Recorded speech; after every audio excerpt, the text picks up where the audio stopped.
Pessoal, dando início a mais um programa do nosso Contrato Social Podcast. E hoje com meu amigo Rafa Posic. Rafa, seja muito bem-vindo ao nosso programa. Ele é assessor especial de agronegócio do SP Negócios, sócio da AICA, é isso, Rafa? E também eu conheci ele na FAAP, na faculdade. Eu era aluno depois da FAAP na área do direito, mas encontrei o Rafa em diversas ocasiões pela Associação dos Antigos Alunos. Rafa, conte um pouquinho, seja bem-vindo, e conte um pouquinho da sua trajetória dentro da FAAP, que eu te conheço há bastante tempo, e da sua trajetória hoje no agronegócio. Thomas, primeiro te agradecer pelo convite e bom dia, boa tarde, boa noite, boa qualquer hora para o pessoal que está assistindo a gente aí, né? Não tem agora com internet, vale tudo, né? Vale tudo. Então essa experiência de trazer o agro para a cidade de São Paulo, aproximar, tem sido muito interessante. Afinal, as coisas acontecem aqui em São Paulo e a Faria Lima tem um diálogo, um linguajar que o pessoal do campo não entende muito. E aí descasa. Você tem a produção lá, o pessoal ganhando dinheiro, produzindo, e aqui na cidade não dá liga. Isso tem afetado muito, a gente vê aí as recuperações judiciais, os fiagros, que deram errado exatamente por essa falta de diálogo. Rafa, conte um pouquinho da sua trajetória profissional, você fez administração na FAAP, e como é que foi seus perrengues aí na vida até você chegar a ser um professor também, palestrante de inúmeros eventos do agronegócio? Como é que foi essa sua trajetória acadêmica e profissional? Então, Thomas, eu sou paulistano, né? Então minha vida tá em São Paulo. Aí me formei na FAAP, em administração, montando minhas coisas aqui. E de repente, um dia, em 2004, toco o telefone, falo, ó, você precisa vir para Campo Grande por questões sucessórias e você vai ter que tocar agronegócio aqui. Eu não sabia a diferença de boi e vaca, entendeu? E aí, então, você imagina o que foi a aventura. E aí eu tive que estudar, fui procurar amigos, então Pinheiro Pedro foi um amigo que eu consultei, o ex-ministro Cabreira me ajudou bastante, e eu estudei muito, comprei muita revista na época, já era o começo ainda de internet, né? E fui estudar, fui me virar. Aí isso foi muito importante porque, como era de São Paulo, chegava lá no campo, tinha muita coisa que o pessoal criava as místicas, né? E eu fui testar. Quanto mais falava para mim que não funciona, aí que eu emburrava, empacava e aí ia testar. E funcionava. E por incrível que pareça, funcionava. Então você pega lá na nossa experiência, em 2005, quando teve o problema da febre aftosa, a gente tinha feito algumas operações de mercado futuro para aprender. E eu lembro que o número era, a gente passou pela crise com a arroba do boi a 44, e a arroba na realidade estava 22. Então essa experiência, vai aprender, acabou sendo positiva para a gente. Eu estava na FAAP, eu fazia o site lá da FAAP, toda a parte digital, e eu tinha acesso a muita tecnologia aqui. E aí eu resolvi levar essa tecnologia e testar na pecuária que a gente tinha lá. E olha que deu certo. Então, nós levamos uma antena de internet via satélite. Hoje é fácil, né? Você tem a Starlink e tudo, mas na época não.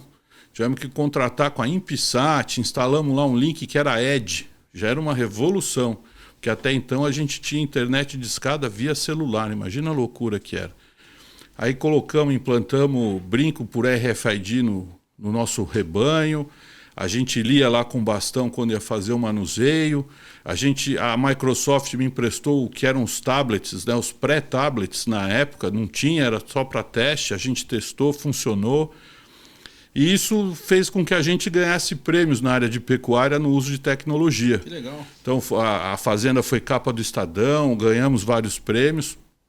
Só que aí a gente sabia, a gente fazia a conta e a gente via que cana-de-açúcar era um bom negócio.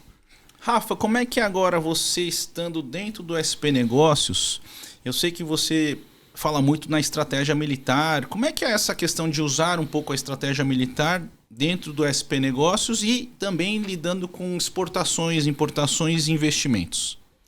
Você tem que entender um pouco de tática, um pouco de estratégia, né? Como que você lida com seus adversários, como que você aproxima os concorrentes, como você faz do limão à limonada. Isso que é importante. O trânsito político, como funciona esse trânsito político e fazer com que as coisas funcionem com uma maior facilidade. E como é que está o trabalho da doutora Alessandra à frente do SP Negócios, Rafa? A Alessandra é um trator, né? Começa cedo, termina tarde, a primeira a chegar, a última a sair. E ela junto com o Rodrigo Goulart, que é o nosso secretário, né? Então os dois estão ditando o ritmo. E a SP Negócios só cresce e na parte de agro a gente tem feito acontecer essa aproximação da Faria Lima com o homem do campo. Rafa, você que está tanto no campo como em São Paulo, você também viaja ao mundo inteiro e conhece um pouco da geopolítica. Como é que você vê hoje a nossa geopolítica atual? A gente tem, hoje recebemos a informação que, de um lado, Estados Unidos está fazendo uma composição com a China nessa guerra tarifária, em virtude das terras raras, e do outro lado, a China comprando agora soja americana. Como é que fica o Brasil nesse cenário em que as duas grandes potências estão negociando essa guerra tarifária? O Brasil fica descoberto. Mais uma vez, o produtor rural, ele é inocente. Ele sabe produzir, mas ele não sabe comercializar, né? Então você pega os seus contemporâneos aí, os seus conterrâneos chineses estão habituados ao comércio, os árabes habituados ao comércio. E aqui, mesmo que a gente seja descendente deles, a gente é muito ingênuo ainda. Falta planejamento, falta inteligência. E o que eu acho que aconteceu teve essa briga pode ter sido calculada, né? Estimulou com que os produtores brasileiros investissem na produção, principalmente de soja, e agora vai dar uma superprodução, a gente estima de ser recorde de produção, nós não temos onde armazenar. Que falta também estrutura. Nunca tem armazém, e o armazém a gente tem que pensar em dobro, porque a hora que os Estados Unidos têm armazenagem, eles produzem uma safra por ano, fica no armazém e acabou. A gente colhe a soja, planta o milho, colhe o milho, então a gente tem no mínimo 2 safras. Então o nosso problema de armazenagem é dobrado, porque a gente precisa para 2 produtos pelo menos. E aí, Rafa, qual que é o estado que mais é impactado com essa situação? Eu vejo todo o Cerrado ali onde produz soja vai ser muito impactado. Aquelas cidades lá do norte, Sorriso, Alta Floresta, Mato Grosso. Do Mato Grosso, pegar Mato Grosso do Sul ali, Maracaju, Dourados, onde a gente está, se esse cenário realmente se confirmar, a gente vai ver margens negativas, porque você vai ter, com a superprodução, você vai ter um faturamento elevado, só que ele não vai cobrir os custos. Então a gente vai ter uma super safra no vermelho, que é uma loucura. Rafa, e na sua opinião, a gente percebe que essa guerra tarifária também afeta todo o crescimento econômico de diversos países. O ano passado estive com a Apex na China e uma das coisas que estavam discutindo eram os frigoríficos, né, que tinham desabilitado alguns. Pelo jeito, pelo futuro que está se desenhando, talvez a China também não habilite mais novos frigoríficos. Como é que você vê o agronegócio brasileiro diante dessas incertezas mundiais e também para o campo da carne e de outros commodities brasileiros? Eu vejo como uma guerra comercial, entendeu? A China, o brasileiro, ele não vende soja para a China. A China compra a soja brasileira. Então ela põe o preço na nossa produção, ela define quanto ela vai comprar. E você não tem um futuro sem a nossa soja, sem o nosso milho, sem o nosso algodão, sem o nosso suco de laranja, sem a nossa carne. Então pode embargar um frigorífico agora, mas vai ter que liberar. Entendeu? É questão de tempo, a população está crescendo. A população cresce e fica mais rica, ela demanda proteína. Então isso inevitavelmente vai chegar aqui nas fazendas do Brasil. Só que a gente tem que aprender que isso são técnicas comerciais. A gente tem que se adequar a essa realidade, coisa que a gente ainda não está preparado. Rafa, a gente tem aqui um bloco que você pode aqui indicar um livro, um documentário ou um filme, mas isso você responde no nosso segundo bloco. Aqui a gente vai pedir para que a nossa produção solte a vinheta.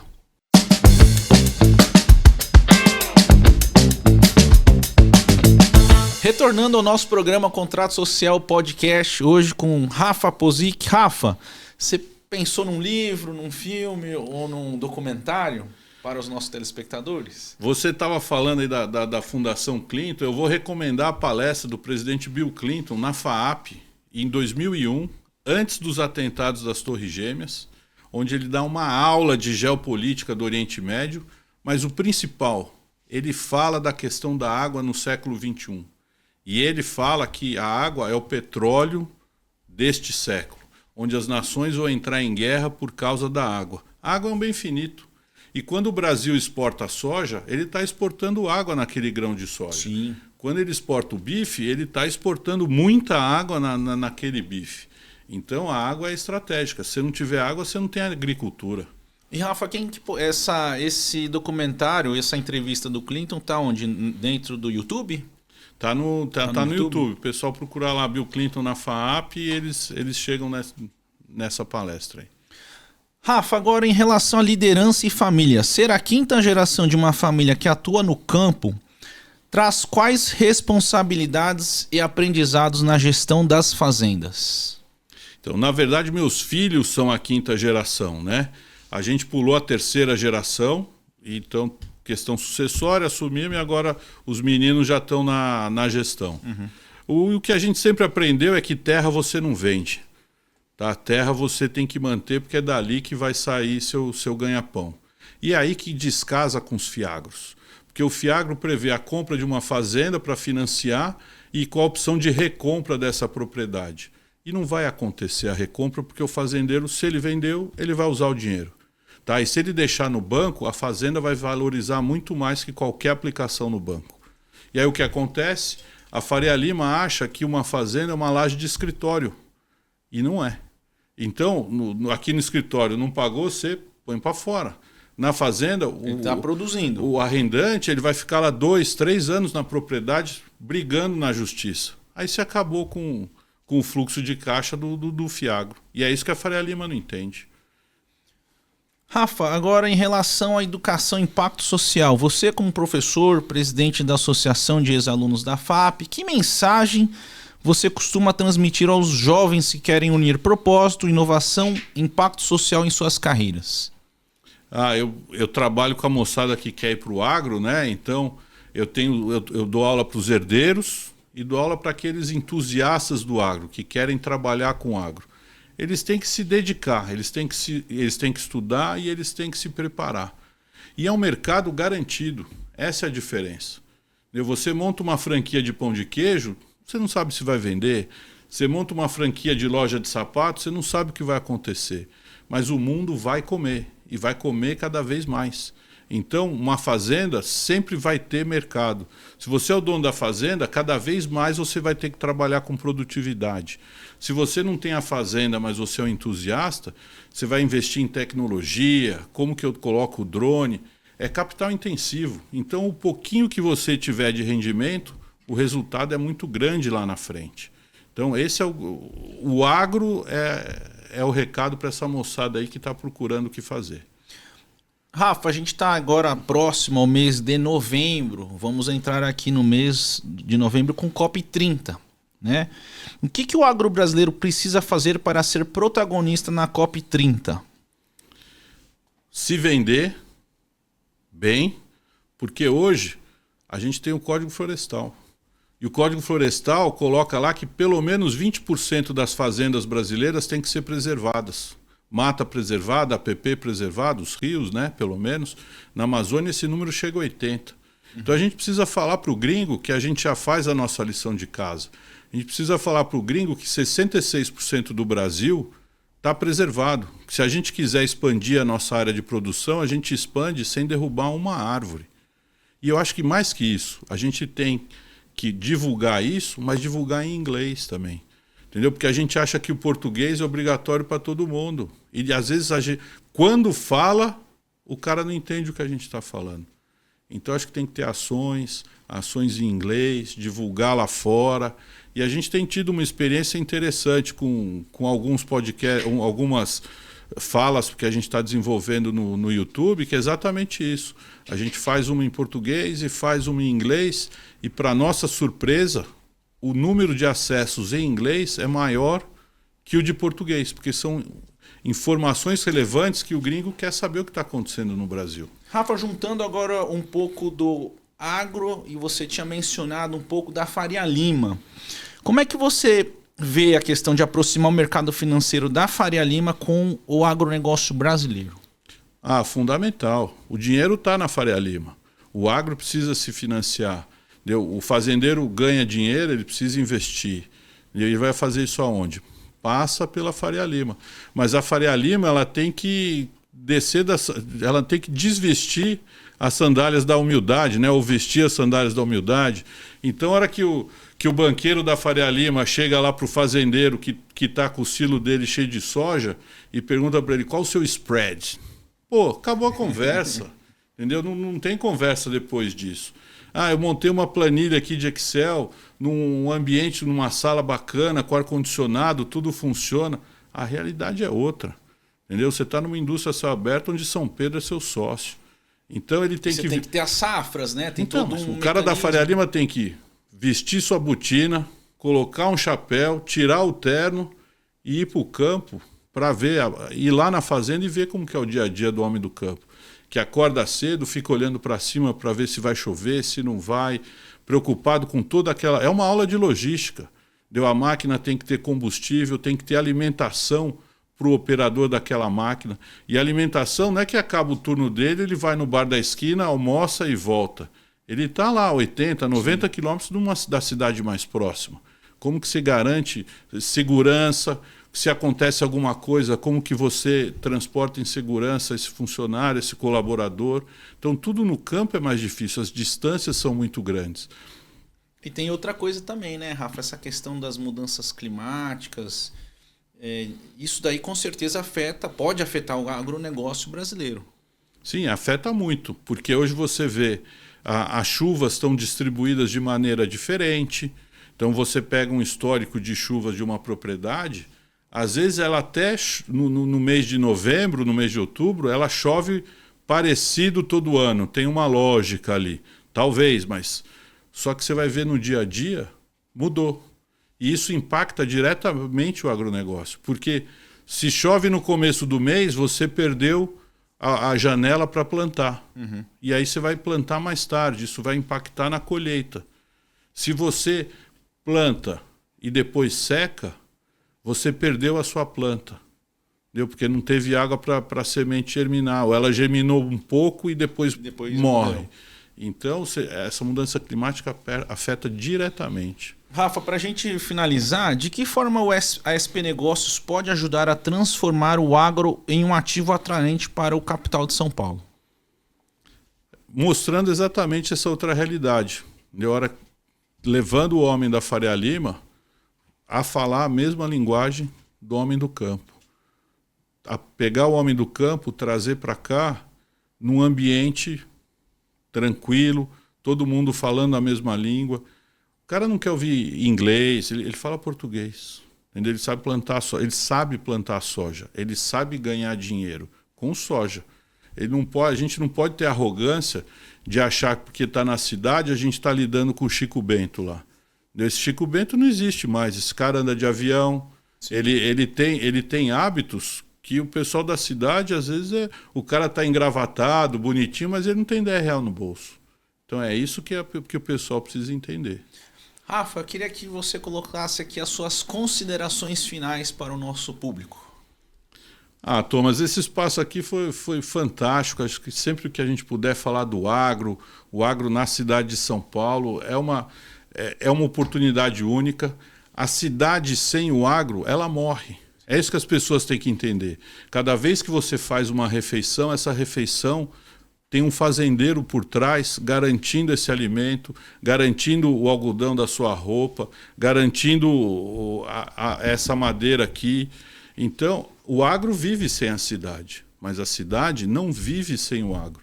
E é isso que a gente precisa ter a consciência a hora que a gente for falar do agro. Lembrar que ele está em tudo isso aqui. Tudo isso aqui é agro. Pessoal, queria agradecer a presença de vocês até esse presente momento e aqui fazer um agradecimento especial para o Rafa, que abrilhantou o nosso Contrato Social Podcast. Rafa, muito obrigado pela sua participação. Eu que agradeço. Obrigado, Thomas. FAAP. Obrigado, pessoal.